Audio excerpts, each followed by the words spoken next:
Sí, sí. Dale, gracias.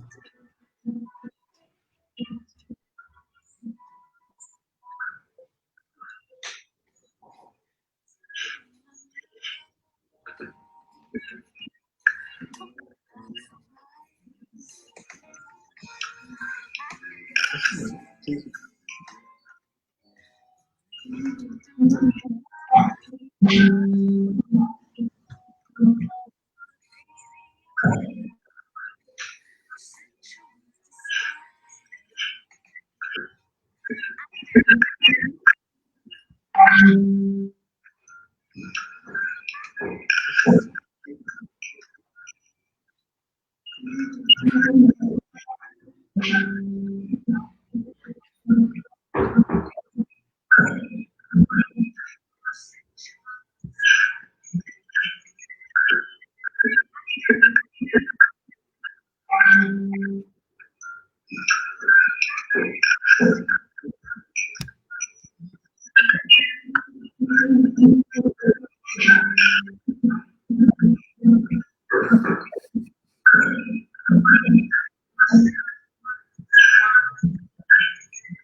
Bien, creo que tuvimos unos minutos de espera para quienes se van uniendo a este curso de historia organizado por el Centro Cultural de la República del Cabildo con apoyo de la Academia Paraguaya de la Historia. Unos minutos de espera para quienes se van viendo perdón. Estamos, digamos así, reiniciando este taller. Cambiamos el método de llegar a la enorme participación que tuvimos, que de hecho, por un lado, volvemos a pedir disculpas por algunos inconvenientes que tuvimos en las transmisiones, y por otro lado, decir que estamos súper contentos por esta de gran participación a través de estas formas virtuales. El día de hoy vamos a retomar con el doctor David Velázquez Seiferheld. Él es historiador, investigador y académico correspondiente de la Academia Paraguaya de la Historia. Es socio fundador del Comité Paraguayo de Ciencias Históricas, socio de la Sociedad Argentina de Historia de la Educación, catedrático del Diplomado de Historia de la Educación Paraguaya de la Escuela de Gobierno y Políticas Públicas Alberto Bobbio en Asunción. Antes de darle la palabra al profesor David, quería explicarles una forma de participación que encontramos. Por un lado, la idea es que la asistencia, por llamarle así, la vamos a tomar a partir de los comentarios que puedan hacer ustedes en la página del Facebook. Para poder dar comentario tienen que dar me gusta o like a la página, a esta página CCR Cabildo, y eso les habilita a hacer los comentarios. Además decirles que conversando con el profesor, quedamos en que los primeros 50 minutos va a ser de exposición y desarrollo de su tema de hoy, y que posteriormente se van a responder las preguntas que puedan hacer en estos mismos comentarios en la página. Esa va a ser la forma en que de alguna manera vamos a ir leyendo y pasando a través de esta página también a quien está exponiendo. Bien, le doy la bienvenida de vuelta al señor David Velázquez Seifergel y nuestro agradecimiento de vuelta para vos, David, y para toda la gente que está participando. Muchísimas gracias, Luis. Buenas tardes. Buenas tardes también a la gente que nos acompaña a través de Facebook. Muchas gracias al Centro Cultural Cabildo, no solo porque organizó este curso, sino porque nos dio la oportunidad de compensar con una clase más, la clase que de alguna manera se había visto dificultada la primera sesión en la oportunidad anterior. Así que también un reconocimiento en ese sentido al Centro Cultural Cabildo por permitirnos retomar correctamente el ritmo y la propuesta del curso. Voy a comenzar directamente ya con este curso que denominamos El arte de educar, un recorrido por el pasado de la educación paraguaya, recordándoles en primer término que la historia de la educación le presta a los estudios de la educación un servicio importante. En primer lugar, porque en cualquier debate, en cualquier escenario, en cualquier discusión y en cualquier intento de profundizar en el conocimiento de la educación, se necesita de rigor. Esto vale para las ciencias de la educación como la pedagogía o la sociología de la educación o la antropología educativa, y vale también para la historia de la educación. Ángel Díaz Barriga, que es un estudioso contemporáneo de la historia de la educación, nos advierte sobre el deterioro del debate educativo en lo que se refiere a la historia, y nos señala que nos encontramos en un momento en el que pareciera ser que hablar de educación no necesita de rigor o no necesita de fundamentación teórica.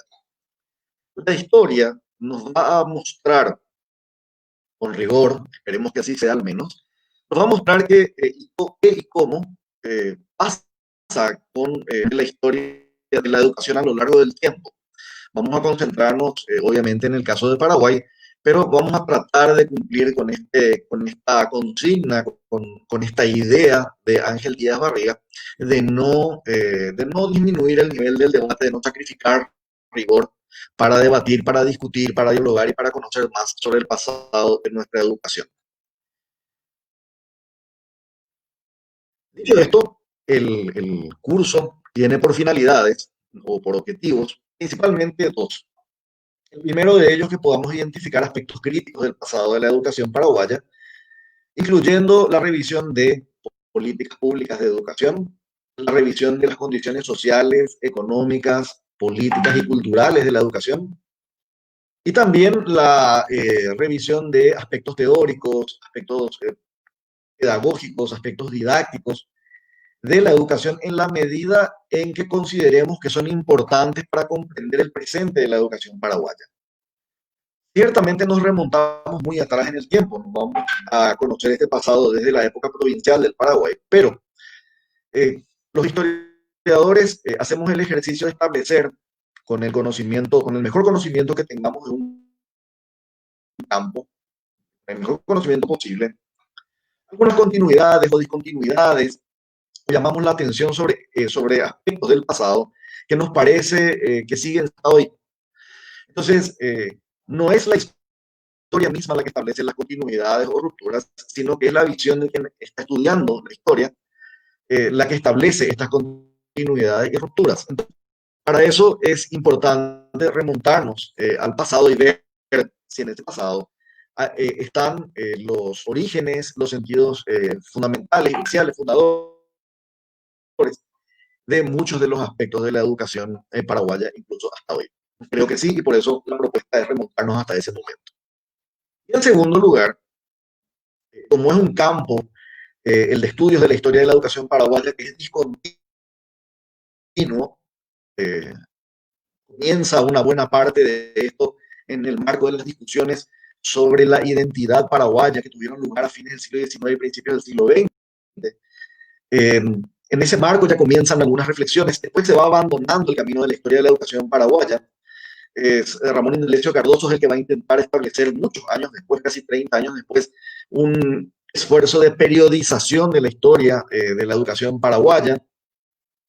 Después vamos a encontrarnos otra vez con un vacío relativo en estudios de historia de la educación, y cuando la reforma de 1957 asuma la conducción de esta reforma, el especialista de la UNESCO, el ecuatoriano Emilio Cate, por parte de la UNESCO, va a advertir de la ausencia de estudios del pasado de la educación paraguaya. Desde ese momento hasta hoy, otra vez la producción va a ser discontinua, porque no es una línea de trabajo privilegiada en el campo de los estudios históricos. Entonces vamos a encontrar obras aisladas, como por ejemplo la de Luis G. Benítez sobre historia de la educación. Hacia fines de los 60 van a aparecer elementos de historia de la educación, pero dentro de los libros de historia cultural del Paraguay. Porque historia de la cultura paraguaya se incluyó para las escuelas normales y para las universidades y también para los últimos años. Después vamos a encontrar obras sueltas, como espontáneas, sin una dirección clara. Pero ya después de los 90, después de la caída de Stroessner, va a empezar un proceso de renacimiento de los estudios de historia de la educación, eh, otra vez en este ir y venir de este campo de estudios.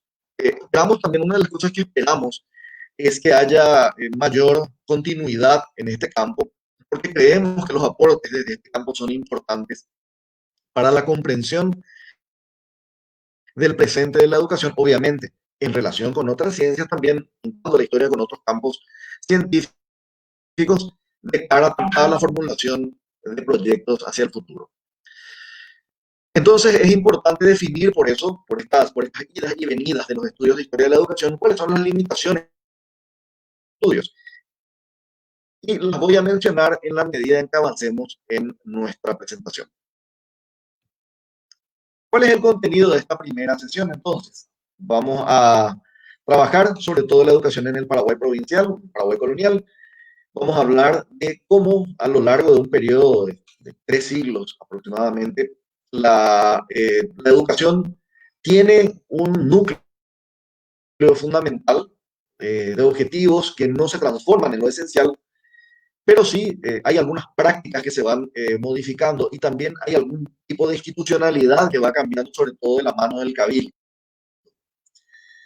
Vamos a ver también cómo esto se manifiesta en el nivel de la sociedad. Es decir, una cosa es la intención de quien legisla y otra distinta es en cómo aquello sobre lo cual se legisla se recibe en la sociedad. Entonces vamos a ver, más allá de la intención del Imperio Español y de las ideas imperiales, cuál fue la recepción real de estas ideas en este territorio del Paraguay provincial. Vamos a ver qué pasó con la política de sustitución lingüística. Vamos a ver el objetivo de formación del vasallaje. Vamos a ver la cristianización como objetivo, el catolicismo en particular, la reducción como concreción de ese objetivo de cristianización. Vamos a hablar de las escuelas de primeras letras, tanto las que eran para criollos, mestizos y españoles peninsulares que estaban aquí, como para los pueblos de indios. Y eventualmente vamos a ver también qué es lo que pasó con la población de mulatos, pardos, en relación con la educación de primeras letras. Vamos a tratar de introducir la mayor cantidad, independientemente de que el fenómeno haya sido extenso o no en el periodo. Vamos a quedarnos allí para poder hacer un análisis más fino. Vamos a ver qué pasó con la educación de las mujeres en aquellos años también.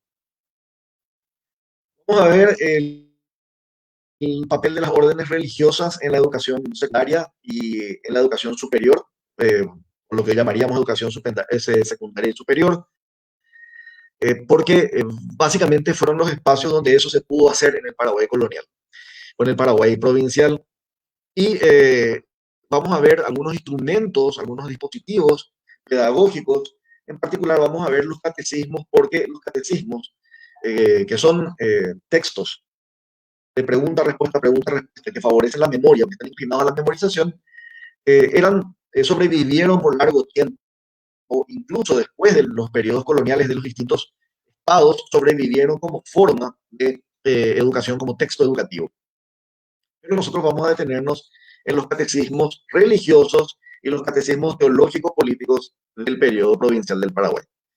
Y finalmente vamos a ver el papel del cabildo, como ya decíamos, actúa como una especie de hilo conductor a lo largo de todo el proceso, especialmente después del final del gobierno de Hernandarias, cuando el cabildo se hace cargo de muchas funciones que no estaban legisladas pero por las características del desarrollo del Paraguay en aquellos años, las características de la configuración política e institucional del Paraguay, el cabildo tuvo un peso muy importante en el campo educativo también.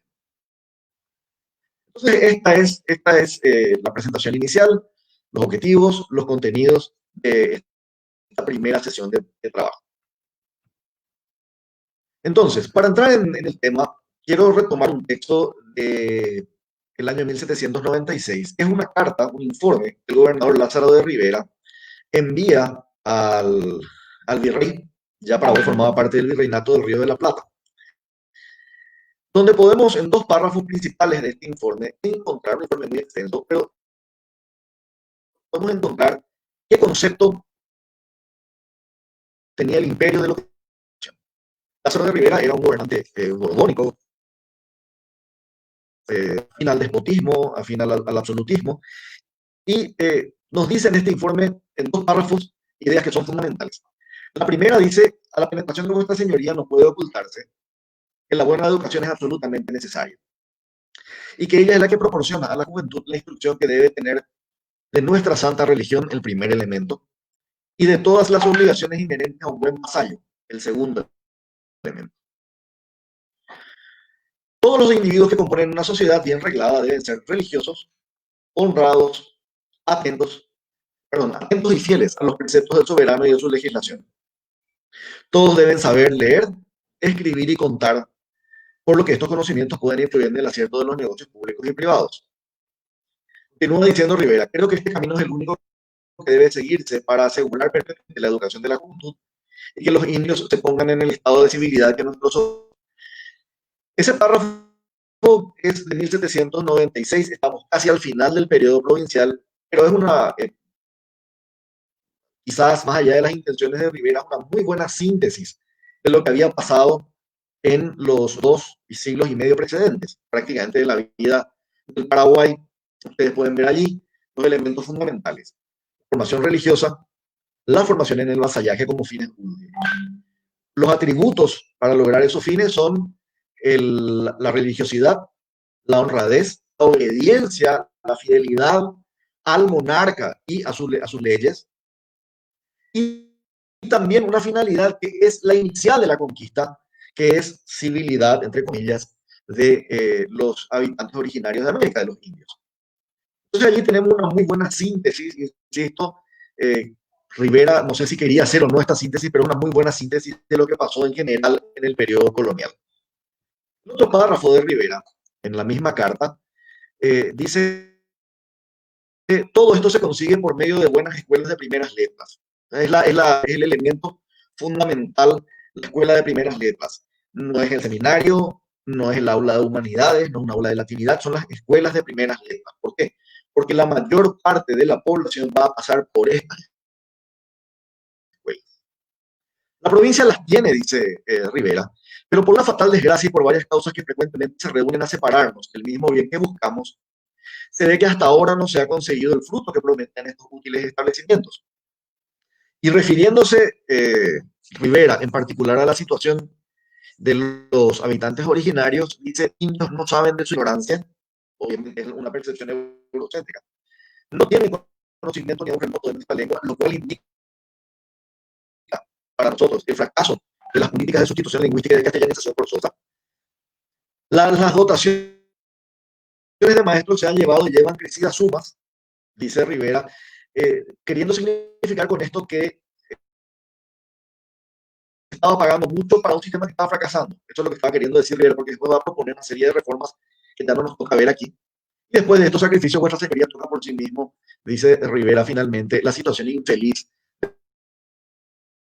de las escuelas. Es decir, la evaluación que hace Rivera de la educación de su tiempo es casado en lo fundamental, en lo esencial, pone como evidencia el caso de la escolarización de los pueblos indígenas y, bueno, después va a proponer unas reformas, pero insisto, ya no forman parte de lo que queremos con estos primeros dos textos transmitir y comentar con ustedes. Veamos entonces qué son las escuelas de primeras letras, ya que son el instrumento básico de la instrucción. Las escuelas de primeras letras aparecen en Europa en el marco de las luchas con la religión. Particularmente en el marco de las luchas entre reforma y contrarreforma, se extienden las primeras letras, las llamadas escuelas de primeras letras dentro de la Europa moderna. Compiten tanto las estructuras antiguas eclesiásticas con los nacientes imperios absolutistas por extender su dominio sobre la conciencia de los habitantes. Entonces se multiplican las escuelas de primeras letras y los estados van proponiendo políticas que a fines del siglo XIX, ya con los estados nacionales formados, van a terminar siendo las políticas generalizadas de educación obligatoria primaria. Ustedes pueden ver ahí en la imagen que tenemos lo siguiente. Podemos ver en primer lugar que según Félix de Azara, al final del periodo colonial, las escuelas de primeras letras estaban extendidas en todo el Paraguay. Según Azara, había más escuelas en la provincia del Paraguay que en las demás provincias del Virreinato del Río de la Plata y en general en Sudamérica. O sea, si era por número, había una buena cobertura de escuelas de primeras letras en la provincia, al menos según mirando lo que Azara mira. Evidentemente, esto no dice nada de la calidad en todo caso es la preocupación del gobernador Rivera. ¿Qué se enseña en las escuelas de primeras letras? Hay un contenido unificado que es para toda la región y es la lectura, la escritura, las básicas, las cuatro. Ese es el contenido fundamental de las escuelas de primeras letras. Cuando decimos doctrina cristiana, estamos envolviendo doctrinas de carácter teológico político, es decir, los catecismos doctrinarios cristianos son al mismo tiempo catecismos de carácter político porque ahí es donde se establece la sacralidad del monarca y la sacralidad del sistema regido por el monarca. Entonces, la formación que podríamos llamar hoy cívica, en aquel momento diríamos para el vasallaje, la sumisión al monarca, está contenida en la enseñanza doctrinaria de carácter cristiano. Las escuelas de primeras letras trabajan sobre todo en el desarrollo de la lectoescritura. Lamentablemente en el archivo hasta hoy no encontramos, que es el lugar donde sí estamos encontrando elementos de lectoescritura muy antiguos, no estamos encontrando, por ejemplo, ejercitarios ni planas de primeras letras, posiblemente porque ustedes pueden ver al costado de la imagen una pizarra. La mayor parte del tiempo de los estudiantes son pizarras para trabajar. Entonces, la pizarra lo que hace es borrar, se borra lo que se escribió. Todo esto que vemos de la caligrafía como tan ordenada, a veces tan estéticamente bella, como se suele ver en muchos aspectos, eso es una característica que se acentúa sobre todo al final del siglo XIX en el marco de los proyectos escolares de los estados nacionales. Durante el periodo colonial, durante el periodo provincial, se escribe en estas pizarras. Esta es una pizarra de 1855, pero tiene el mismo formato que las pizarras anteriores, o de 1860, esta pizarra, ustedes ven en su pantalla, pero básicamente el mismo formato siempre. Las hojas eran muy escasas, el papel era escaso, difícil de conseguir y entonces no había masificación del uso del papel. Vamos a ver que como dispositivo eso representa un cambio importante en la forma de almacenar información cuando se extienda masivamente el uso del papel. En las escuelas de primeras letras no hay gradaciones por edades y no hay gradaciones por complejidad de contenidos. Para que nos imaginemos físicamente una escuela de primeras letras, pensemos en una antigua construcción de estas de carácter rural que hasta hoy existen en el país, con dos piezas, un espacio intermedio. En una pieza vamos a encontrar a los que se están iniciando en la lectoescritura, generalmente en el entorno de los 9 o 10 años, con aquellos que se inician más tardíamente. O sea, en una misma aula van a estar con muchachos de 18, de 20 años, y se van a ordenar jerárquicamente en bancos alargados que están uno detrás de otros en escalera. Entonces, en el nivel inferior están los que recién comienzan, en el nivel superior los más avanzados. En la siguiente aula, en la siguiente habitación de la casa, van a estar los que ya saben leer y escribir y son los que leen según orden de complejidad, desde cartillas hasta libros. Entonces, Eso es un esquema muy básico de organización de las escuelas de primeras letras. Así existieron las escuelas de primeras letras. Y eso va a durar todo el Paraguay provincial, va a durar toda la Primera República prácticamente, porque recién el sistema de escuela graduada se va a adoptar en el Paraguay cuando vengan las hermanas Esperanza. La adopción de un sistema de escuelas graduadas implica también son de una edad en una sala, a los de la siguiente edad en otra, a los de la siguiente edad en otra. O sea, requiere un tipo diferente también de arquitectura escolar. Por eso la arquitectura de las escuelas de primera letras, en general creaban las escuelas de primeras letras. Podían crearse por iniciativa real o provincial o de las autoridades del virreinato o de la provincia, o se podían crear a iniciativa de las comunidades. No se puede hablar de educación privada en ese sentido, porque los contenidos los definía el Estado, o perdón, el imperio, las autoridades provinciales. Y eran estos contenidos de los que estamos hablando. Había censura sobre lo que se podía decir y no dentro de las instituciones educativas y en general en los espacios públicos. Pero se podían crear a iniciativa de una comunidad que pedía al cabildo que autorice la creación de una escuela o pedía al gobernador. Y ahí podía ocurrir una combinación, por ejemplo, de aportes económicos del lugar con aportes económicos del cabildo para financiar la educación. No había un plazo para concluir los estudios. Generalmente cuando el maestro consideraba que estaba escribiendo y leyendo y conocía todos estos elementos, podía leer con fluidez un libro, entonces podía retirarse de la escuela. Esto no tenía un plazo de duración. No había un plazo de finalización de los estudios, así como no había una edad de inicio de los estudios.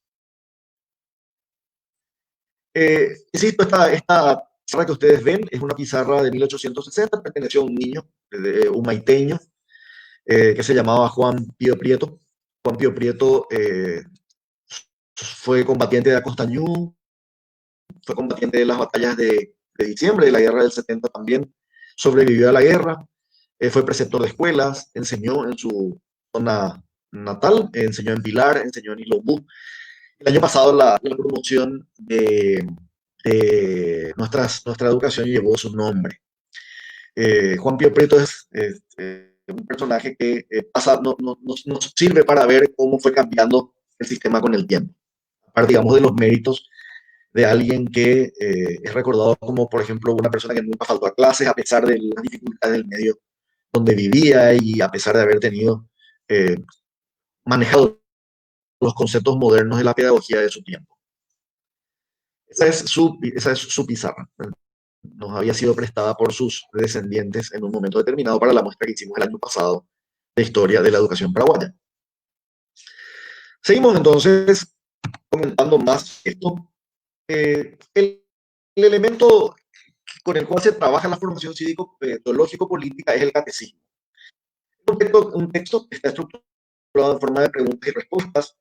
El método es el método de la memorización.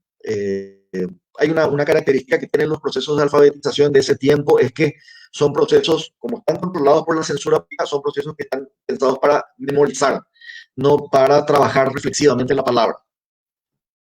Entonces, los catecismos siguen esta misma finalidad y tienen, insisto, dos vertientes principales que son la vertiente religiosa, inicialmente, y después, sobre todo después de la expulsión de los jesuitas, una muy marcada, un muy marcado énfasis en la dimensión más política incluso. Es decir, los catecismos que vamos a ver inicialmente, que son el catecismo de Ripalda y el catecismo de Astete, son exposiciones doctrinarias generales de la Iglesia, donde también están los elementos políticos.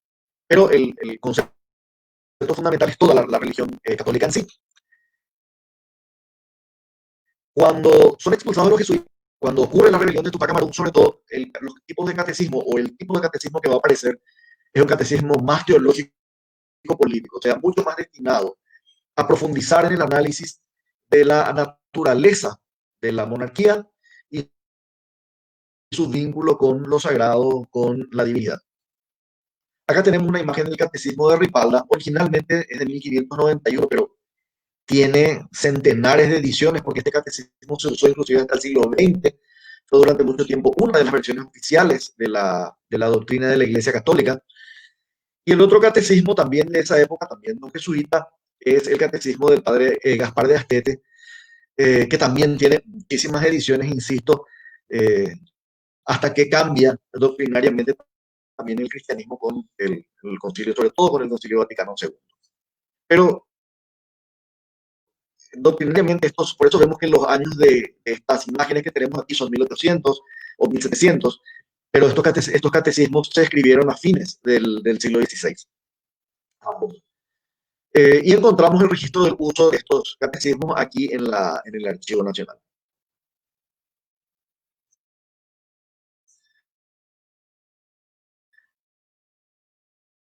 Era en, en el Catecismo de San Alberto.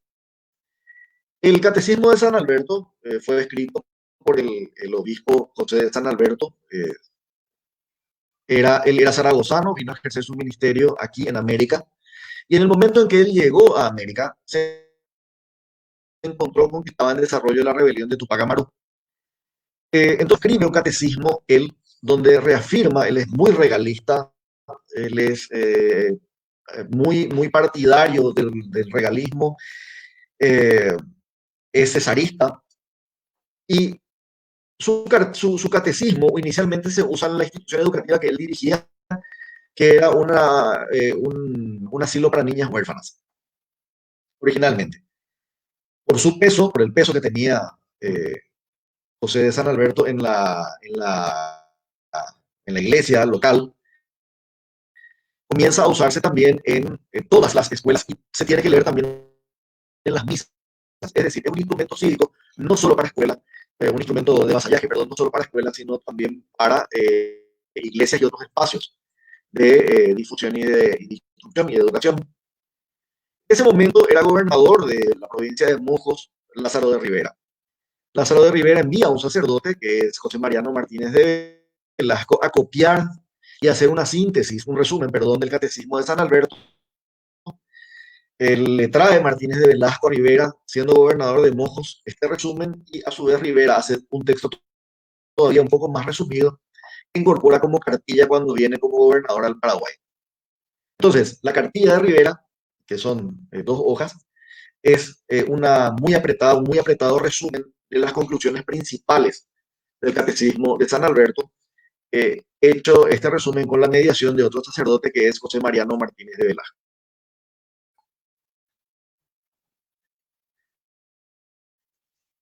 Veamos a continuación, chicos, aquí cito una definición de Covarrubias, de su diccionario etimológico de la lengua española, sí, de su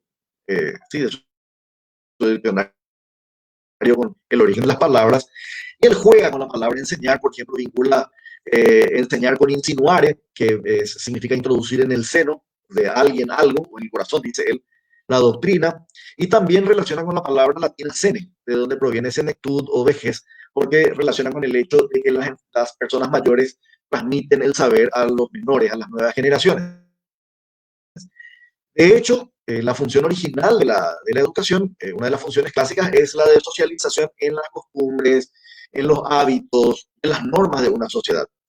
La idea de una educación que transforma es relativamente moderna, es bastante moderna.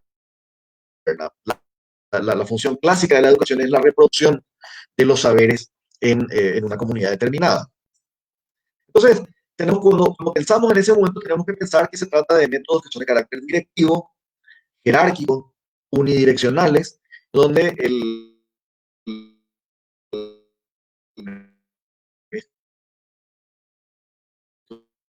punto de la actividad educativa.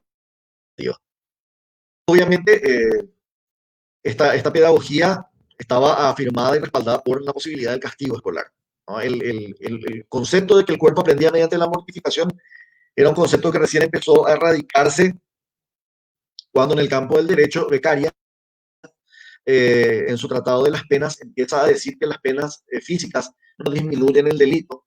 Y esta afirmación se traslada al campo educativo, Beccaria es deudor de las teorías liberales, en ese sentido, de la maximización del placer y la minimización del dolor. Y entonces se va desplazando, obviamente este es un desplazamiento que toma siglos, hasta la erradicación final del castigo escolar, pero en aquel momento el castigo era considerado un elemento correctivo. Se utilizaba en las aulas para castigar los comportamientos disciplinados, pero también se utilizaba externamente a las aulas. Hasta hace poco tiempo, y poco tiempo me refiero en el lapso de que estamos trabajando, siglo XX, de formar parte de una escuela extendía las obligaciones más allá de la escuela. Entonces, por ejemplo, el maestro Patricio French, que era de Altos, en 1804 dice, no puedo arrear a los niños a Soto. Entonces, extendía el poder de la escuela sobre estudiantes, pero también sobre docentes, más allá de las murallas de la escuela. Esto como una curiosidad, que en algunos reglamentos escolares ya del siglo XX se dice, por ejemplo, que lo que ocurre en la escuela, perdón, de fines del XIX se dice que lo que ocurre en la escuela no tiene que comentarse en la casa, ni en la casa se comenta, perdón, ni en la escuela se comenta lo que ocurre en la casa. O sea, son espacios donde la escuela se extiende, pero no vienen allí los comentarios caseros, ni a la casa se llevan comentarios de carácter escolar. Eso para que entendamos por qué Patricio French dice no puedo juntar a los niños, porque tenía la potestad y el consentimiento comunitario para actuar de esa manera, inclusive con violencia, para juntar a los niños. Era una época en que los niños presenciaban las ejecuciones públicas. Los castigos tenían esta característica de ser ejemplares, se hacían en público, vergonzantes, y también tenían que producir en la persona, eh, tenían que ser públicos, o sea, ejecutarse en público precisamente para que tengan este carácter vergonzante. Solamente que el inconveniente gravísimo que se presentaba con castigos como el azote era que si una persona venía con una marca de azote a un pueblo, era porque delinquió. O sea, una marca infantil de azote, si era muy violenta, podía quedarse a lo largo de la vida de la persona y arrastrar esta marca como un verdadero estigma. Entonces, nos podemos imaginarnos cuánta gente creció con el estigma de ladrón sin haberlo sido, porque alguien con el castigo escolar dañó su cuerpo de tal manera que dejó marcas que fueron imborrables. Entonces, este es el aspecto fundamental, digamos, del tema del castigo escolar. Es un instrumento pedagógico en este sentido, y en el Paraguay se va a eliminar formalmente, porque va a seguir, pero formalmente en 1881 recién con el reglamento de escuelas primarias. Veamos el papel de los religiosos. Dijimos que decimos siempre que la conquista tiene una legitimación religiosa. Hay que entender que la conquista ocurre en el marco de un proceso global que es la lucha de imperios, pero también una lucha religiosa entre reformistas y contrarreformistas. Entonces el papado le reconoce a los emperadores, que se llama el derecho del patronato. En la medida que un emperador permite que la iglesia se asiente en un determinado lugar y que se ordene, el monarca se reserva para sí el veto de ese lugar y el veto de quienes puedan ser nombrados. Entonces, ese derecho de patronato, esa atribución de patronato de los monarcas sobre la iglesia, va a acompañar a la conquista, de la conquista.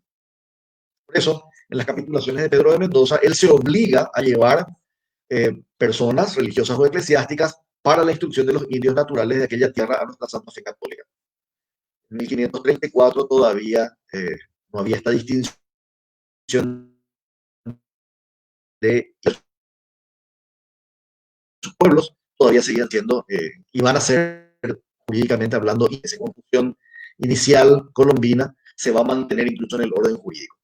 Pero ustedes pueden leer allí una de las cláusulas, una de las capitulaciones de Pedro de Mendoza que se refiere a esta labor misional. La expresión de esta labor misional son las reducciones. Tomamos una definición de reducción muy conocida, que es la de Antonio Ruiz de Montoya, donde otra vez encontramos los elementos fundamentales de esta tarea.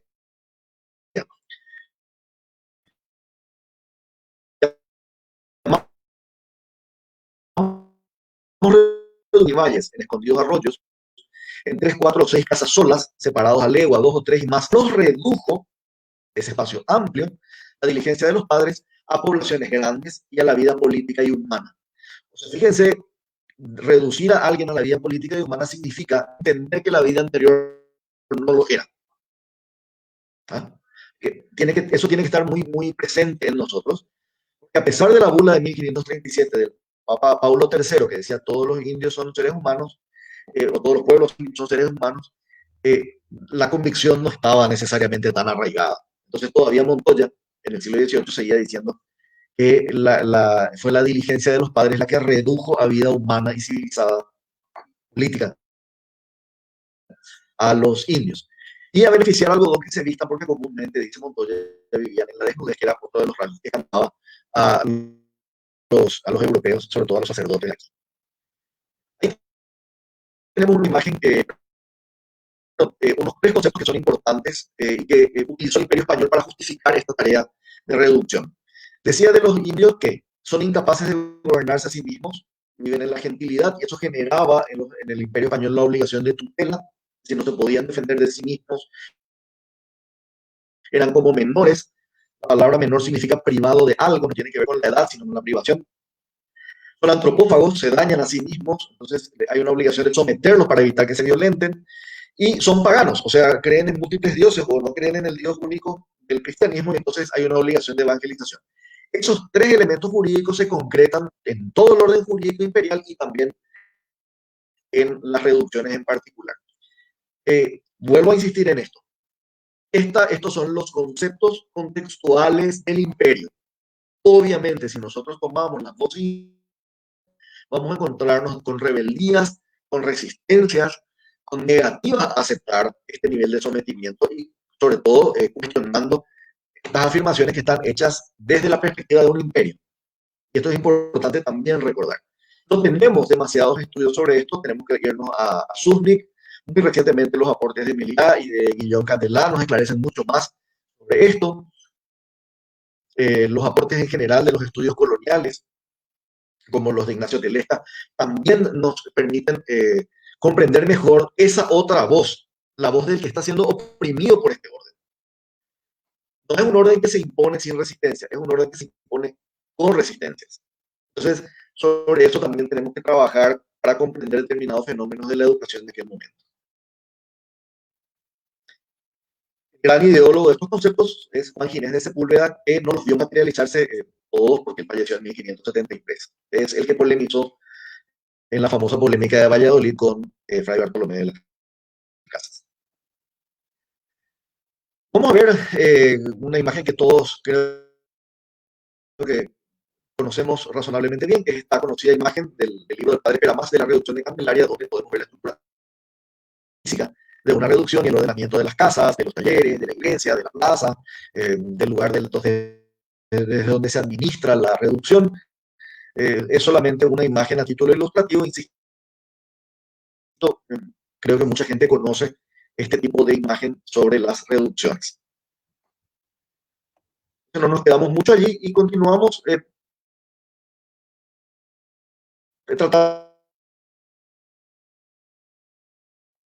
de entender este papel de los religiosos dentro de la educación, que vimos que se remonta a la misma definición del proceso de convivencia. Vemos que los jesuitas tenían en sus reducciones y en los pueblos de indios oficios y talleres. Estos oficios y talleres fueron importantes para la integración, sobre todo de los indios, de sus pueblos, a la economía colonial. Muchas cosas, por ejemplo, los adornos, las figuras suntuarias, de los santuarios, las figuras eclesiásticas, el ornato de los templos se hacía dentro de los pueblos de indios, los hacían plateros, los hacían herreros, los hacían carpinteros, inclusive en el momento en que hubo imprenta, había imprenteros, es decir, aquellos que trabajaban con los tipos de imprenta para colocarlos. En fin, había una educación una formación en oficios y talleres que de alguna manera hizo que muchos de ellos pudieran integrarse a la dinámica colonial, por lo menos a la dinámica económica del periodo provincial. Por otro lado, las misiones no funcionaron integradas del todo a la comunidad en general, digamos, del Paraguay provincial. El que no era solamente un límite físico que dividían las misiones del resto del territorio, sino que además era un verdadero límite, digamos, también cultural. La integración con los jesuitas era muy compleja, pasó por momentos de crisis, altibajos, idas y venidas también con el colegio de los jesuitas, pero lo concreto y lo real es que la producción de imprenta de las misiones no llegaba al total de la población. Iba directamente, en el mejor de los casos, al colegio. La imprenta funcionó hasta 1727. Para 1784 ya no había prácticamente rastros, salvo astillas de la imprenta de las misiones. Recomiendo en ese sentido leer la obra de Guillermo Furlong para saber en profundidad qué es lo que pasó con la imprenta de las misiones. Pareciera ser que era una única imprenta y varios talleres existentes, o 3 talleres por lo menos existentes en algunas de las misiones, donde se movía, porque los lugares de impresión de los textos figuran de manera distinta. Eh, entonces, miremos un poquito por ese lado también. Decíamos que el Colegio Jesuita de Asunción pasó por idas y venidas, llegó a tener una importantísima biblioteca, se habla de más o menos 4.000 volúmenes, lo cual es una enormidad. Para hoy, incluso para una biblioteca pequeña, es una enormidad de libros, pero para ese momento ni qué decir, 4.000 volúmenes es mucho para una biblioteca, pero no era acceso generalizado, los colegios eran para la élite.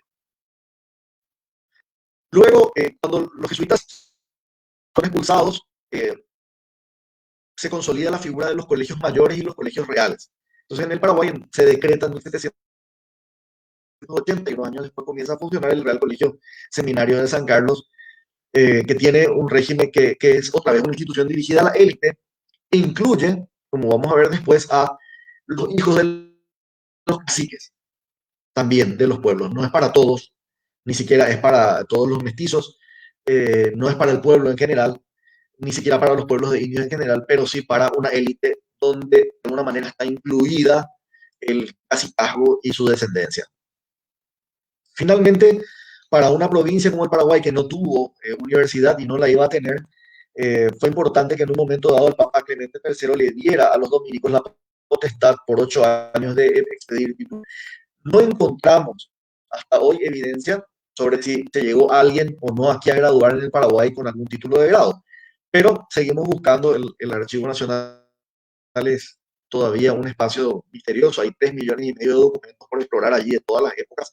Entonces, vamos a seguir viendo antes de arriesgar una conclusión definitiva. Lo concreto y lo real es la posición de que los dominicos del Paraguay puedan expedir títulos de grado.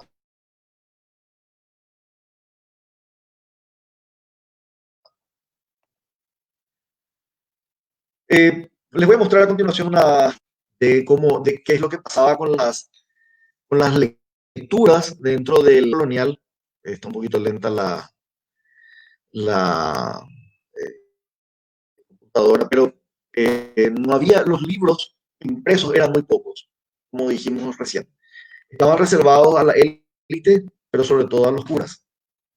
Entonces, la mayor parte de lo que circulaba eran lecciones copiadas a mano por amanuenses, dictadas por amanuenses, perdón, por los padres, copiados por los amanuenses, y eso circulaba entre la gente. Eh, Esos libros, esos textos, no, no se podían imprimir porque el costo era muy alto. Acá podemos ver en esta imagen lo que les decía. Este es un libro de un seminarista que se llamaba Eufrasio Villalba, del Colegio Franciscano de Asunción.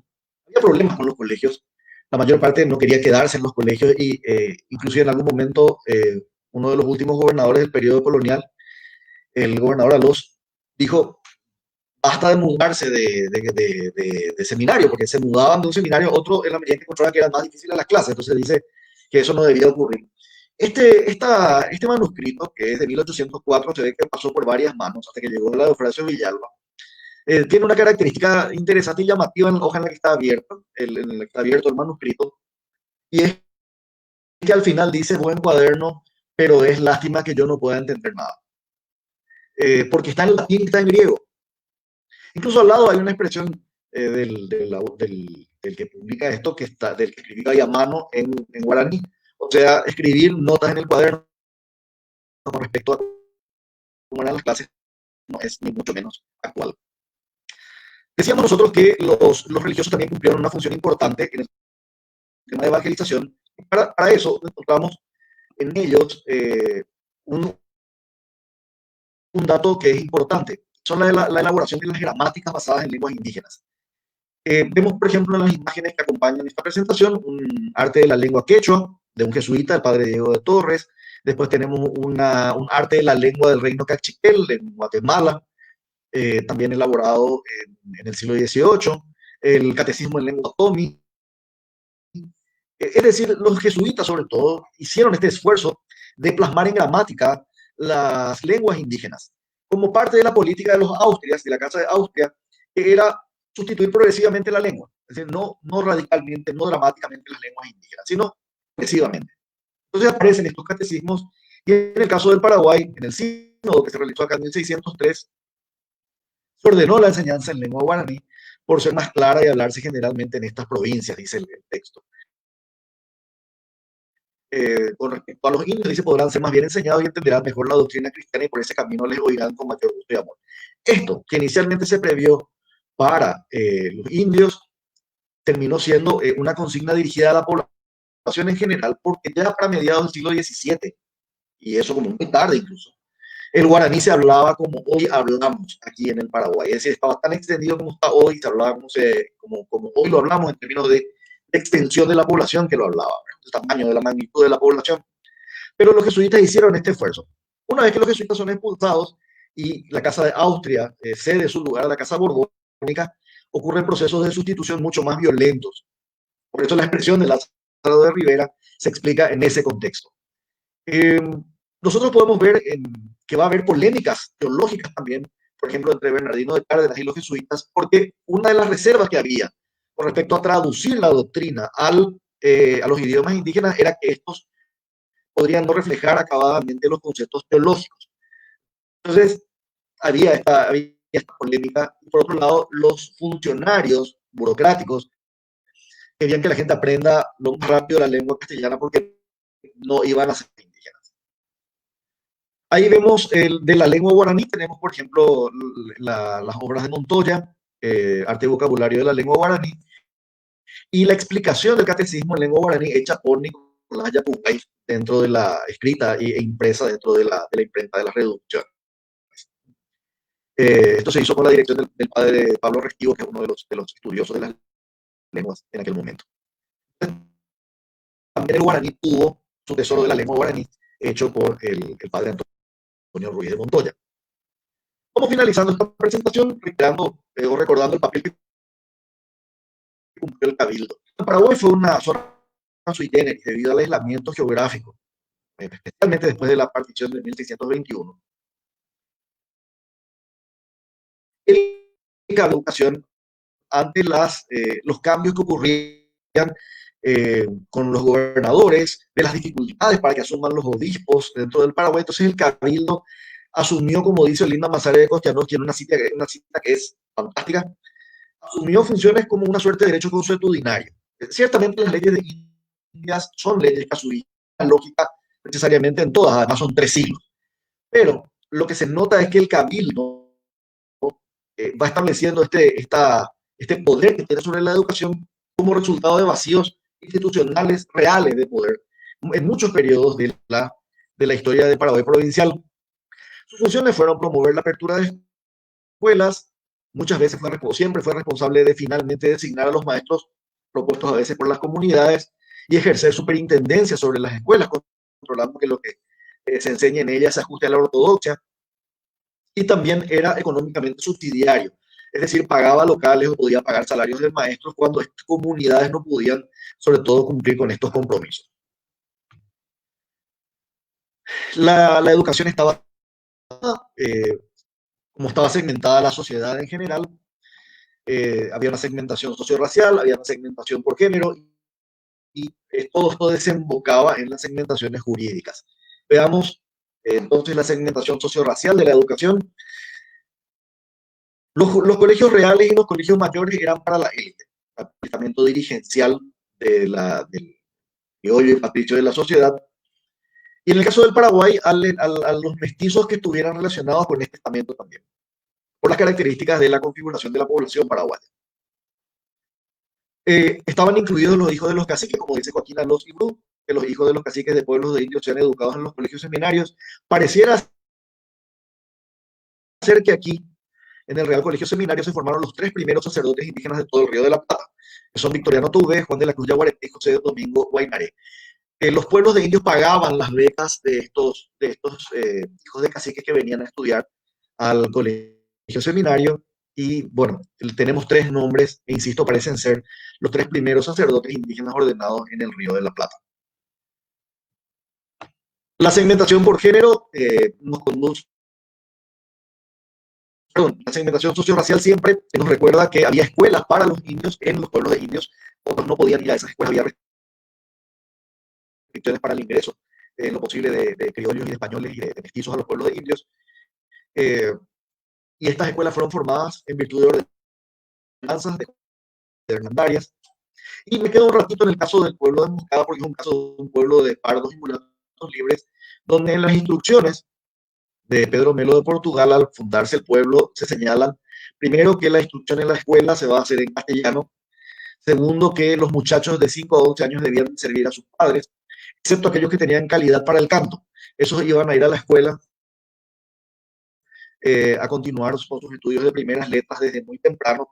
Y las niñas y las mujeres en general, desde niñas, desde muchachas, dice la ordenanza, debían hilar algodón obligatoriamente una vez por semana. Ahí podemos ya también notar la segmentación de tareas por género. Concluimos con precisamente esta segmentación, hablando de que no tenemos en la época colonial casos de mujeres escolarizadas, salvo aquellas que venían de algún otro lugar, y no, en general no hay una política de escolarización femenina.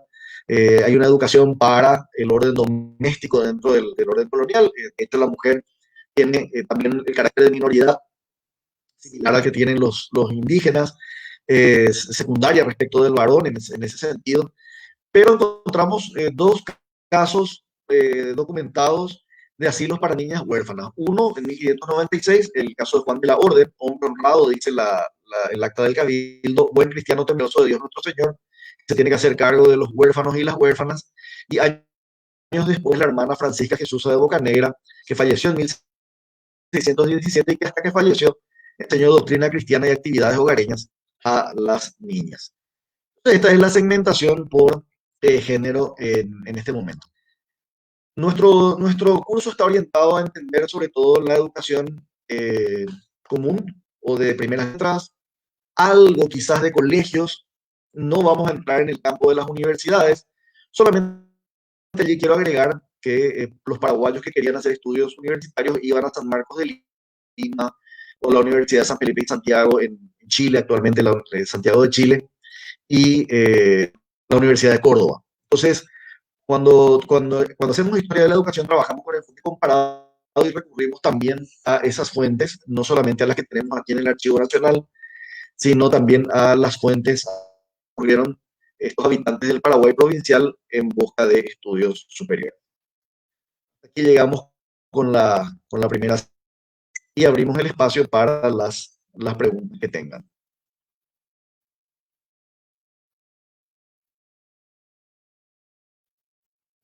Muchas gracias, profesor David.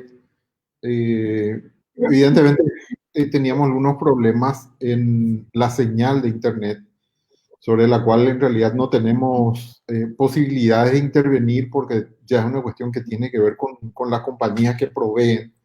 De todos modos, buscamos las mejores conexiones para esto, indudablemente, ¿verdad? Tengo aquí unas preguntas justamente de participación. Si me das un segundito. Ángel Yegros pregunta, ¿qué nivel de alfabetización tenía el Paraguay al momento de su independencia y al momento del inicio de la guerra de la Triple Alianza? Él dice para hacer una comparación de ambos periodos.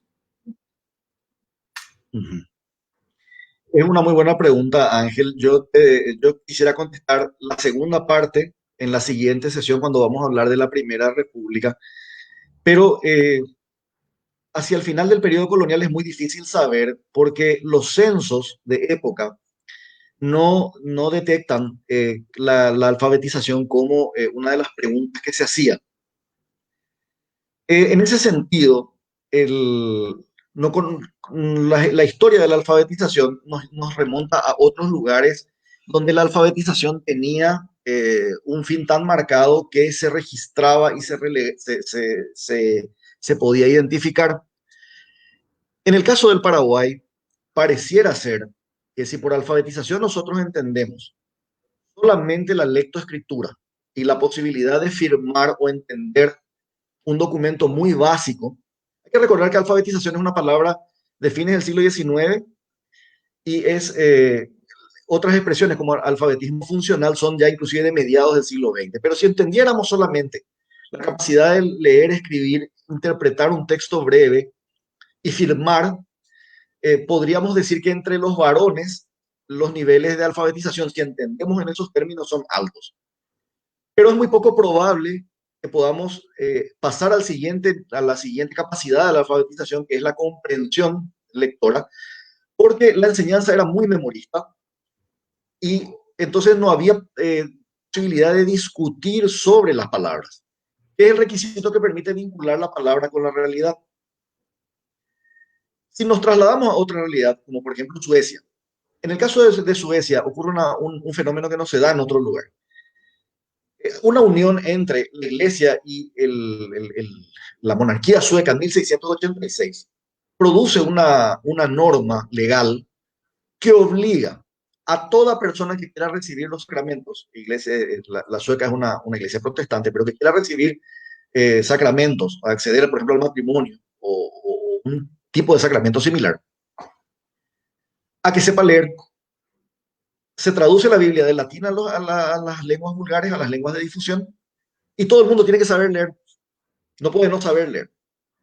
Entonces, para mediados del siglo XVIII, Suecia tenía un 90 y pico por ciento de alfabetización documentada porque esta capacidad de lectura la evaluaban los párrocos y estaba registrada en unos exámenes que están archivados. Entonces podemos saber eso, porque si no sabían leer, no se podían casar, podían protagonizar estos actos sagrados en general. Esto quedó documentado e incluye a las mujeres, que es la gran diferencia con otras realidades. Por otro lado, no necesariamente leer acompañaba al escribir, porque son dos procesos incluso genéricamente distintos.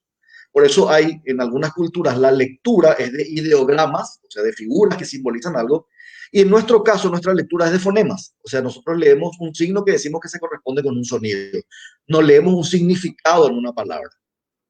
¿Sí? Entonces la pregunta no es tan sencilla de responder porque tiene muchos matices de época.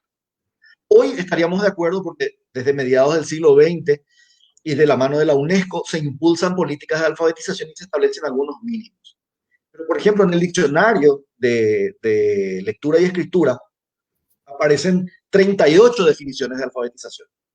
Entonces tenemos que saber exactamente de qué estamos hablando en ese momento, comparado con qué en ese momento, para responder, Ángel, con mayor precisión a la pregunta que estás haciendo.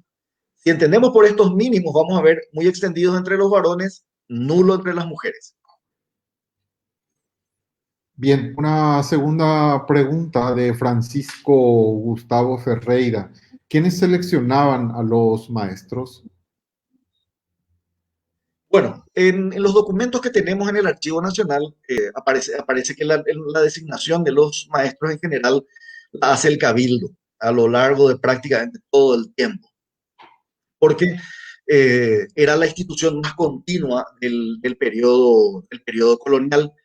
Los requisitos no eran demasiados. Generalmente la carta donde la comunidad pide que se designe a alguien en una escuela dice por ser hombre honrado y conocedor de las letras. En alguna que otra carta va a aparecer el trato que tiene con los niños, pero no es lo más frecuente, porque no hay, insisto, en las escuelas no hay pues esta cuestión de edades. Entonces, lo que se necesitaba era alguien que pudiera leer, que supiera la doctrina cristiana, las operaciones básicas, y con eso bastaba para que pudiera enseñar. Obviamente eso no quiere decir que todos tuvieran solo estas facultades como muy básicas, muy elementales. El maestro Telles era un hombre muy formado, que es un maestro del final del periodo colonial, igual que el maestro Escalada, que comienza su trabajo aquí en Paraguay en 1807. Hay maestros muy bien formados, pero en general los requisitos son estos muy elementales porque son maestros para escuelas de primeras letras. Bien, las siguientes son dos preguntas que tal vez tengan relación, entonces te paso de una vez. Liz Carolina Martínez pregunta si los que tenían habilidades en el canto eran solo varones o también mujeres y a qué edad.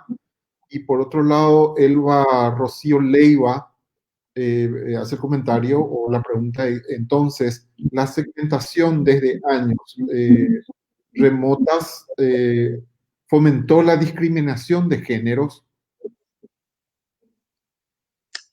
Son dos muy buenas preguntas, al igual que las otras también, muchísimas gracias. En el primer caso, es muy probable que los coros en las reducciones jesuíticas, o sea, los coros en las reducciones jesuíticas sí incluían a niños y a niñas. Pero en el caso de la instrucción que encontramos para emboscadas, solamente se refiere a los varones. No se refiere a las niñas como parte del... Porque lo que hacen las habilidades, la identificación de las habilidades de canto es solamente para participar de las ceremonias eclesiásticas. Gracias por la pregunta porque me permite formular también esa precisión. En el segundo caso, esta segmentación de género, sí, efectivamente, está introducida porque ya hay un criterio original de discriminación y ese criterio a su vez es reforzado por la extensión de la práctica. Es decir, inicialmente se determina que en las creencias de la cultura hispánica, sobre todo, la mujer está en un plano de inferioridad con respecto al varón y lo que hacen las prácticas es reforzar una situación que es históricamente creada. Una de las cosas que quiero plantearles en el marco del curso es ayudarnos nosotros mismos a desnaturalizar las prácticas educativas, es decir, a reconocer que tienen fundamentos históricos, orígenes históricos, no naturales, pero que en la medida en que se reproducen van naturalizando la situación. ¿Sí? Entonces, una de las finalidades de entender los orígenes de la educación es desnaturalizar, desmontar los supuestos sobre los cuales están identificadas estas bien llamadas discriminaciones, que, insisto, se remontan a una suerte de discriminación originaria, conceptos originarios, incluso como ustedes pudieron ver en el caso de los indígenas, y las prácticas van reforzando y fortaleciendo la percepción de esta desigualdad, que no es natural, insisto, sino que es una desigualdad que aparece históricamente. Gracias por la pregunta. Bien, la siguiente es, ¿podrías explicar mejor a qué te referís con segmentación jurídica? Sí. Me refiero al hecho de que todas estas segmentaciones raciales y de género terminan plasmadas en un orden legal. A eso me refiero con la segmentación jurídica. Hay un orden jurídico para españoles, criollos, y hay otro orden jurídico para indígenas, y hay otro orden jurídico para esclavos. Fíjense, por ejemplo, si ustedes revisan el Archivo Nacional, van a encontrar, por ejemplo, que una mujer esclava tenía que comprar a su hijo si quería, si ella compraba su libertad o era manumitida, no podía llevar a su familia, tenía que comprarla. El indígena, con lo mucho que sufrió, era jurídicamente, tenía un estatuto jurídico distinto del esclavo, porque el indígena también era considerado un vasallo libre del rey, que pagaba tributos a través de lo que se llamó la encomienda. La encomienda es un tema a trabajar porque tiene elementos de adoctrinamiento cristiano también, pero la encomienda es la base de formación de muchos de nuestros pueblos. Entonces son dos órdenes jurídicos diferentes. El esclavo es una cosa para todos los fines de la legislación, y si bien es cierto, los indígenas en la práctica también estaban esclavizados, en muchos casos, su situación jurídica era diferente. Ninguno de los dos, por ejemplo, podía llegar al cabildo, salvo los indígenas a los cabildos de indios de sus pueblos, pero no podían participar del cabildo de Asunción o del cabildo de Curuguaté o cualquier otro cabildo hispánico, ¿sí? Entonces, a eso me refiero con que la segmentación originaria se consolida en una segmentación también jurídica que define privilegios, deberes y derechos en lo que si se puede hablar de esos términos en el orden provincial. Espero haber contestado y clarificado ese aspecto mejor. Otra pregunta es acerca de que si existían becas, supongo que se refiere los periodos coloniales de los que estás hablando, y Pauli Esther comenta que las becas empezaron con el gobierno de Carlos Antonio López. No, las becas existen desde la época colonial para, por ejemplo, los indígenas al Real Colegio Seminario. Las becas existieron, estas personas no pagaban de su dinero la educación que recibían. Este dinero podía venir, eso sí, el fondo, por llamarlo de alguna manera, de becas podía provenir de gente de mucho dinero que apoyaba al colegio seminario, o en el caso de los indios, provenía del tesoro del propio pueblo, es decir, de las arcas del propio pueblo, que le daba ropa y algunos elementos de pensión para los indígenas. Pero estas becas existen desde esa época. Ya, Aaron Reyes pregunta si, como se sabe que existía la poligamia en épocas prehispánicas, si es que esta fue erradicada por medio de la educación en la colonia o continuó operando por los hombres paraguayos. Dice, bueno, o sea, una forma de preguntar. Sí, Eh, sí, Tiene que ver con el tema cultural del que estabas hablando hace rato. sí, sí. Bueno, si nosotros entendemos por la poligamia como una institución que forma parte de un sistema de pautas legítimas, podemos hablar de una poligamia dentro de los pueblos indígenas. Pero lo que ocurre después no era jurídicamente aceptable. Es decir, esto de que un español hiciera a través de las rancheadas, el secuestro de mujeres o el tener más de una mujer aquí, no estaba jurídicamente aceptado ni era legítimo en términos del ordenamiento jurídico hispánico y el ordenamiento impuesto, colonialmente impuesto. Entonces, no se puede hablar con propiedad quizás conviene que hagamos esta distinción conceptual entre poligamia, entendida como un régimen donde una persona puede tener varias esposas o esposos simultáneamente, poliandria, poliginia, versus estas situaciones de hecho no aceptadas por la ley, pero sí toleradas socialmente en todo caso, como en el mejor de los casos, ¿verdad? Diría que hagamos esa distinción porque en el Paraguay, insisto, muchas instituciones no regían por las dificultades que había, y en general en todo el Imperio Español, por las dificultades que había para imponer las normas españolas en sus distintos territorios, sobre todo en los territorios americanos. Paraguay, digamos, no es en ese sentido una excepción. Entonces, una es legítima, aceptada dentro de un sistema de pautas, y otra es una práctica tolerada, inevitablemente tolerada, pero combatida dentro ya del orden jurídico impuesto por el imperio. Bien, Gladys López Huerta pregunta si los castigos de clase eran normas traídas del viejo continente o eran más bien parte de la doctrina religiosa. Para ese momento histórico, Gladys, son una y la misma cosa. En general, el castigo estaba aprobado.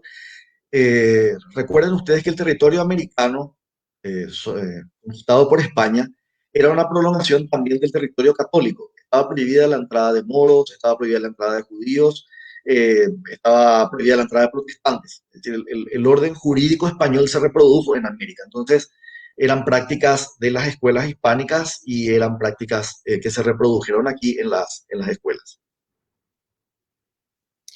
La siguiente de Ezequiel Perdón, Dameli. perdón, perdón, quiero completar algo, Luis. Perdón. El castigo físico estaba en las leyes de Indias, o en las partidas españolas, en realidad, en las partidas españolas, que eran las leyes penales, estaba permitido desde los 10 años y medio. ¿Sí? Entonces, el castigo escolar es una reproducción del castigo penal en la institución escolar. Por eso conviene siempre tratar de comprender y estudiar los dos órdenes para entender muchas de las motivaciones de las prácticas escolares.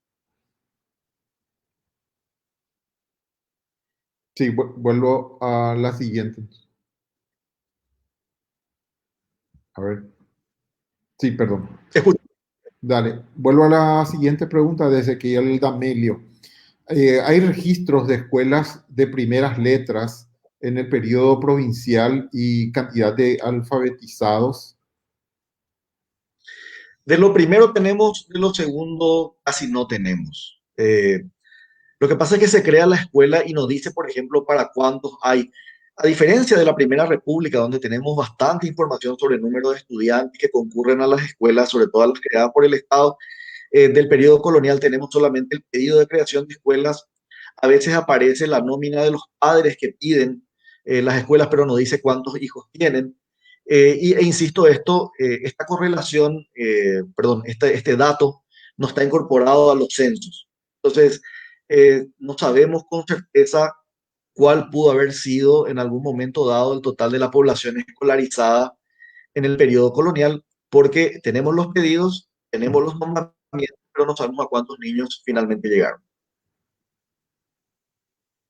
Bien, la siguiente, de hecho, estuviste hablando anteriormente, la consulta de Daniel Velázquez. ¿La presencia de jesuitas y educación jesuítica es característica de Paraguay o se da en todo el virreinato? Se da en el virreinato. Córdoba es el caso posiblemente más conocido porque el Colegio Montserrat de Córdoba después fue, después de la expulsión de los jesuitas, fue el lugar donde estudió el doctor Francia. eh, Conocemos bien, ¿verdad? Pero como ustedes pudieron ver en una de las imágenes, les mostraba que la presencia jesuítica estaba extendida en todo el continente. Ustedes vieron que jesuitas fueron los que hicieron estas gramáticas de la lengua Otumi o de la lengua cachiquel, de la lengua guaraní. En general fueron los jesuitas los que hicieron este trabajo de rescate de las gramáticas. No solo ellos, pero esto indica también cuán extendidos estaban dentro de todo el continente y no solamente en el Paraguay y no solamente en el Cono Sur, en el Plata. Es más, la expulsión de los jesuitas, así para ser hablando en términos muy puristas, se da antes de la creación del virreinato. Entonces, en realidad Paraguay era todavía dependencia del virreinato del Perú. La provincia del Paraguay dependía del virreinato del Perú cuando se produce la expulsión de los jesuitas. Bien, la siguiente es de Iván Coronel y pregunta si existe registros de intentos de academización de la música antes de la música en Paraguay, ¿verdad? Antes de la independencia. Me comprometo y van a averiguar. Desconozco si existen estos registros en profundidad, salvo estos datos aislados estoy encontrando. Claramente en las misiones sí, y lo supimos hace poco después del hallazgo de las partituras de Cipoli, de los trabajos de Domenico Cipoli. Pero no podría decir del campo colonial qué tan extendida estaba esta práctica en términos de formación. Pareciera ser que se identificaba por parte de los sacerdotes a los niños que tenían condiciones y estos eran llevados, pero para ensayos, digamos, en general. Como formación, no conozco del Paraguay provincial, salvo lo que sabemos de los jesuitas, pero me comprometo, Iván, a buscar alguna información para la siguiente sesión. Bien, por otro lado, Joseph Anthony pide una bibliografía, a ver, ratito. Sí, una bibliografía para ampliar conocimientos referentes a la primacía de la enseñanza por los cleros.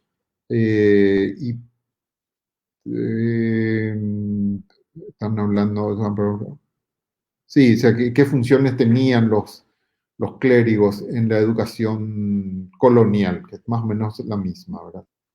Sí, sí, estuvimos hablando al principio del periodo de conquista, los primeros que enseñan son los clérigos. También, además de enseñar doctrina, también son los que dan la enseñanza en primeras letras. Pero muy rápido ya aparecen maestros de primeras letras que no son clérigos eh, y van ocupando estos espacios en las escuelas.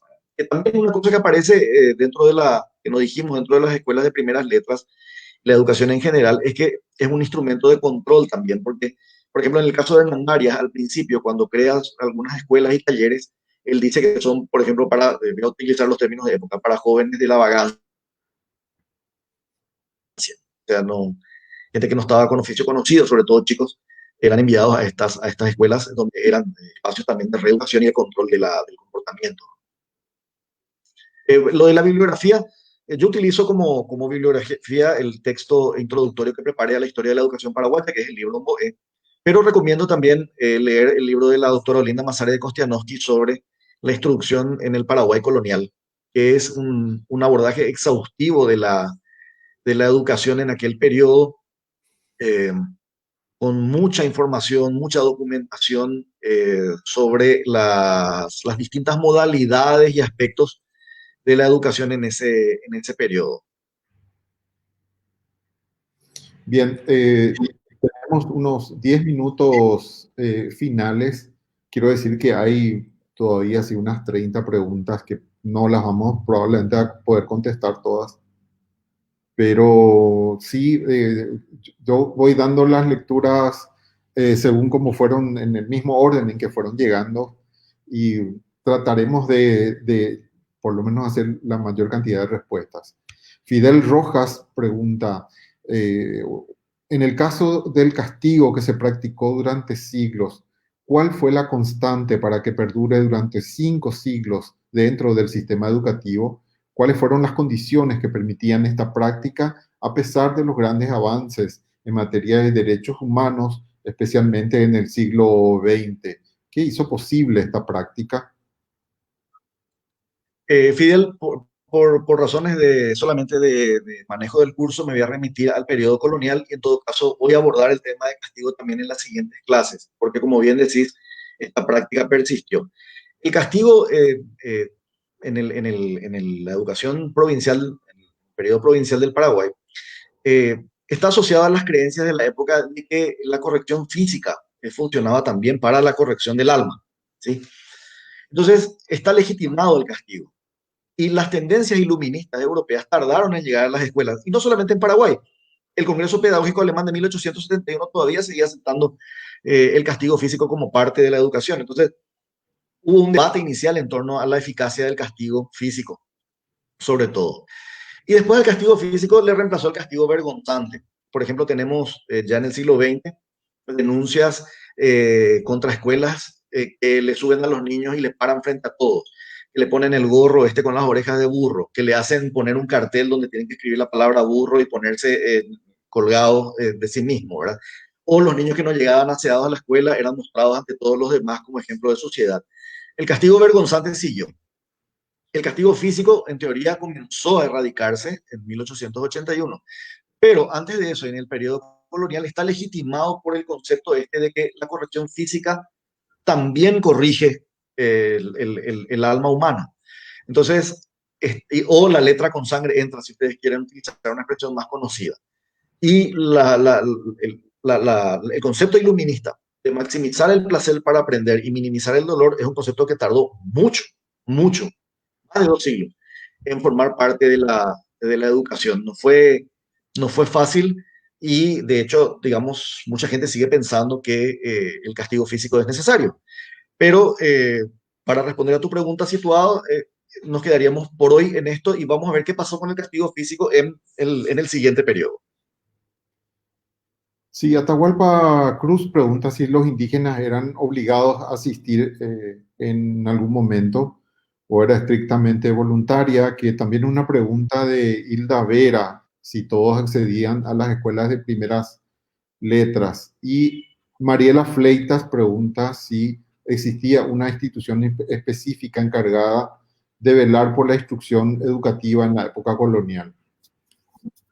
Son tres excelentes preguntas. Se trataba en lo posible de que todos fueran a las escuelas, porque estaba detrás el plan de castellanización, ¿sí? Entonces se trató siempre de que la mayor cantidad de gente, de varones, fueran a las escuelas de primeras letras. Obviamente esto no siempre se consiguió. Las dificultades para imponer el orden en el caso del Paraguay eran muchas. El Paraguay pasó por muchos periodos de inestabilidad política que impactó directamente sobre distintos ámbitos de la organización de la vida en el país. La educación no estuvo ajena a esos avatares, incluso las enfermedades también repercutieron fuertemente sobre la educación. La viruela en particular era una enfermedad que causaba estragos en los distintos momentos de que apareció en el periodo colonial. Entonces se intentaba, la norma era que todo el mundo fuera a la escuela, pero era una norma de muy difícil aplicación por las circunstancias del Paraguay. Se trataba de que los indios estuvieran castellanizados, se intentó forzar la castellanización de los indígenas, y cuando el guaraní se volvió la lengua mayoritaria, no solo indígena, sino de la población en general, más se insistió en ese aspecto. Por un lado. Por el otro lado, no existía una institución específicamente dedicada a la instrucción. El cabildo fue absorbiendo estas funciones no especializadas en materia de educación. Recién después de la guerra del 70 se va a crear el Departamento de Instrucción Pública, Justicia y Culto.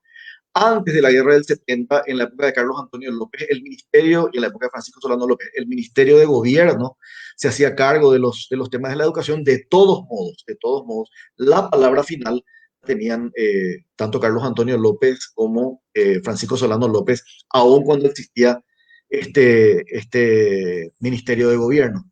Eh, no había estructura especializada en la época colonial para la educación de primeras letras. Tampoco había un régimen universitario unificado, pero digamos había autoridades si es que había universidad, solo que en el Paraguay no hubo universidad, no se pudo crear.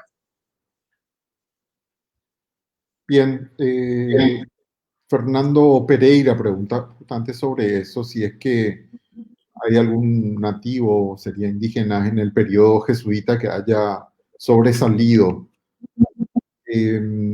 Y por otro lado también pregunta, Abril pregunta sobre bibliografía con respecto a las becas educativas en la época colonial. Sí, sobre lo último vuelvo a recomendar que le puedan ustedes acceder a la obra de la doctora Olinda Mazare de Kostianowski, que es la instrucción pública en el Paraguay colonial. Pueden leer también los libros de historia cultural del Paraguay, como los de Ayala Queirolo, Rafael Eladio Velázquez, Julio César Chávez, en fin, los que escribieron, Cardoso, los que escribieron sobre historia del Paraguay colonial, historia de la cultura paraguaya. Pero, digamos, creo que el libro de Olinda Mazare, por ser especializado, es una referencia obligatoria. Y después las obras en general del periodo colonial también. Yo recomiendo leer a Zuznik en ese sentido, a Telesca por el tema de los afrodescendientes y la situación de los esclavos. Eh, Recomiendo esas lecturas. También pueden leer a Josefina Plana, María Argüello, también para enterarse más de la situación de la población afrodescendiente. Y con respecto a lo otro, les mencionaba el caso de los 3 indígenas que fueron ordenados sacerdotes.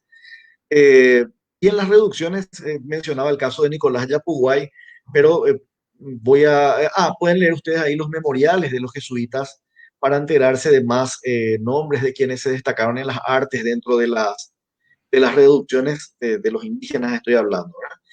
Eh, y ahí podemos examinar también cómo fueron formados.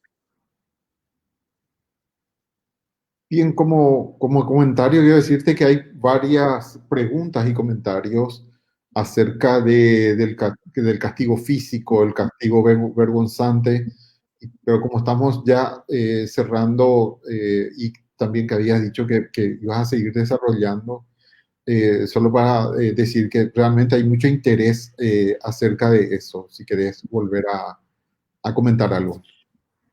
De todos modos, Luis, vamos a comentar otra vez en la siguiente sesión porque, como les decía, el tema de los castigos continuó y ahí vamos a ver en la siguiente sesión más sobre ese tema y ahí quizás podamos tomar algunas de las preguntas que se están haciendo ahora para retomar en el siguiente análisis. Ujú. Ya, fantástico. No sé si tenés para una más, para una... Creo que tenemos un minuto y algo para uno, porque en todo caso, para no responder parcialmente, porque hay gente que seguramente tiene otro compromiso también mediante internet, Luis. Sí, Sí, voy sí. a tomar las preguntas y voy a ir mirando qué podemos responder en la siguiente sesión, con qué otras personas podemos comunicarnos por otros medios, a ver si podemos armar algo eh, que les sirva a todas las personas que participaron hoy para profundizar en los temas que proponen. Fantástico. Solamente repetir eso, que vamos a tener en cuenta las preguntas que fueron hechas, algunas que quedaron pendientes, decirles de vuelta, insistir que en realidad el sonido mejoró muchísimo en estos últimos minutos. Vamos a tratar de que también las próximas sesiones sean de esa manera. Realmente muchas gracias, David Velázquez, por tu participación y por prestarte realmente a estos encuentros. Estuve viendo que teníamos alrededor de casi 200 personas de nuevo participando, entonces indudablemente representa así mucho interés para la gente. De vuelta, agradecimientos por la participación a todas las personas y nos veremos próximamente, sí, en la siguiente sesión del próximo miércoles. Muchas gracias, Luis. Muchas gracias a la gente que participó hoy. Y bueno, veamos de ir respondiendo las distintas inquietudes en el transcurso de las sesiones que vienen o quizás en el sitio de recursos que tiene el Cabildo para que podamos seguir mirando más sobre seguramente los temas que nos proponen. Gracias por la participación y nos encontramos el miércoles próximo.